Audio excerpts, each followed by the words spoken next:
Sejarah Syekh Muhammad Soleh yang dimakamkan di Gunung Santri. Gunung Santri merupakan salah satu bukit dan nama kampung yang ada di Desa Bojonegara, Kecamatan Bojonegara, Kabupaten Serang.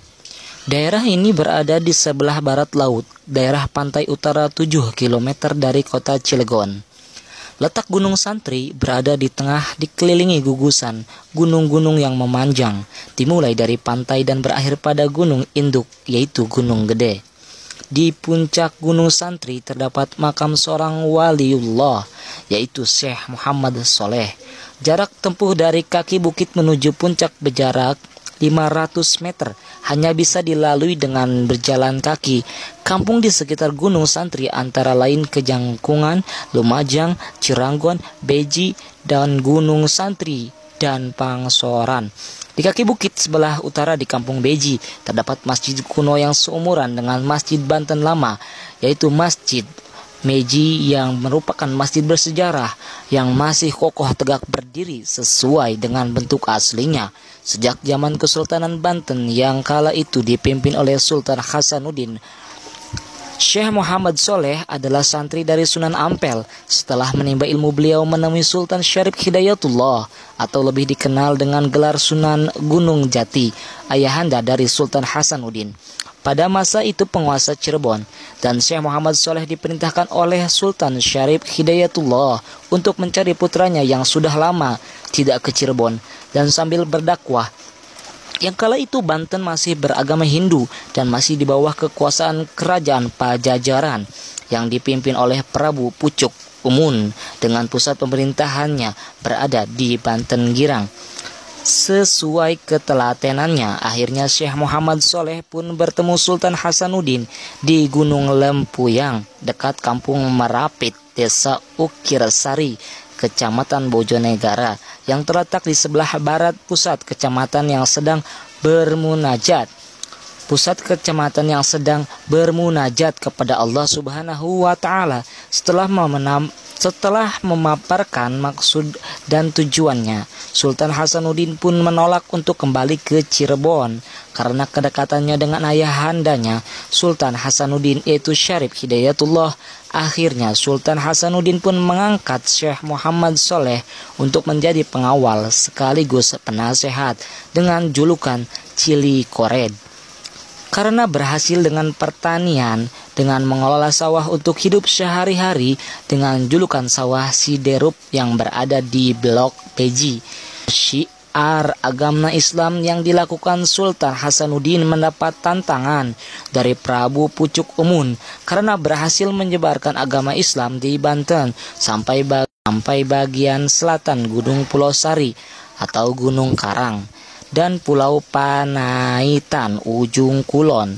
Keberhasilan ini mengusik Prabu Pucuk Umun karena semakin kehilangan pengaruh dan menantang Sultan Hasanuddin untuk bertarung dengan cara mengadu ayam jago dan sebagai taruhannya akan dipotong lehernya. Tantangan Prabu Pucuk Umun diterima oleh Sultan Hasanuddin.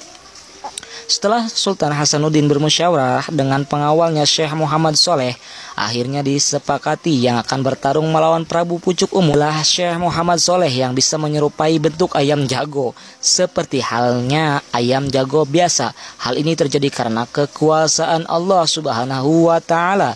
Pertarungan dua ayam jago tersebut berlangsung seru, namun akhirnya ayam jago milik Sultan Maulana Hasanuddin yang memenangkan pertarungan dan membawa ayam jago tersebut ke rumahnya. Ayam jago tersebut berubah menjadi sosok Syekh Muhammad Soleh sekembalinya di rumah Sultan Maulana Hasanuddin. Akibat kekalahan adu ayam jago tersebut, Prabu Pucuk Umun pun tidak terima dan mengajak berperang Sultan Maulana Hasanuddin. Mungkin sedang naas, pasukan Prabu Pucuk Umun pun kalah dalam peperangan dan mundur ke selatan bersembunyi di pedalaman Rangkas yang sekarang dikenal dengan suku Baduy.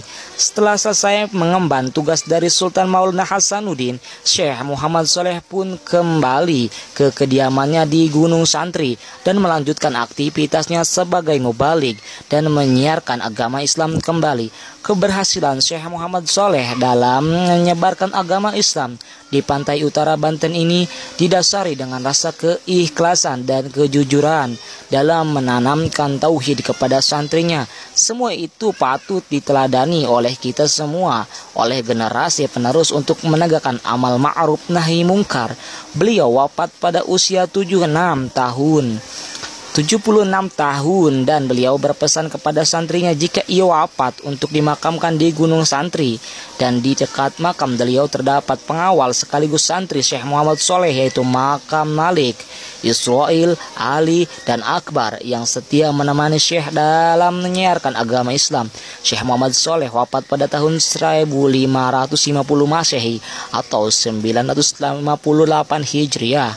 Jalan menuju makam waliullah tersebut mencapai kemiringan 70-75 derajat, sehingga membutuhkan stamina yang prima untuk mencapai tujuan jika akan berziarah.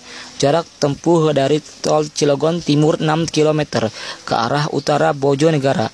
Jika dari Cilegon melalui Jalan X Matahari Lama, sekarang menjadi Gedung Cilegon Trade Center 7 km ke arah utara Bojonegara. Disarikan dari buku Gunung Santri, objek wisata religius. Namun ada yang